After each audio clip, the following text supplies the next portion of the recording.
In Bolzet is van de middag een Alversterrentocht op een bierfiets uiteenzet. Het is een initiatief van de Freunenploeg Team Wiebe. Dit hadden Freun Wiebe Leenstra in 2014 nog een kanker verleren.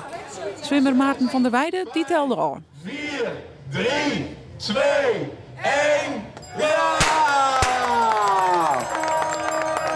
Daar gaan ze. Heel veel succes. Zet hem op. Maar deze sponsortocht wordt hield op helle in de streets in Kanker. Er is maar één tocht der tochten. Dus dan de Elfstedentocht fietsen op een bierfiets.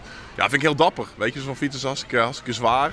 Dat ze dat ook doen vanuit Wiebe die aan kanker overleden is helaas. En een vriendengroep die zegt, ja shit, daar willen we iets aan doen. En mij zagen ze maar vorig jaar en hiermee kwamen. Ja, natuurlijk waanzinnig.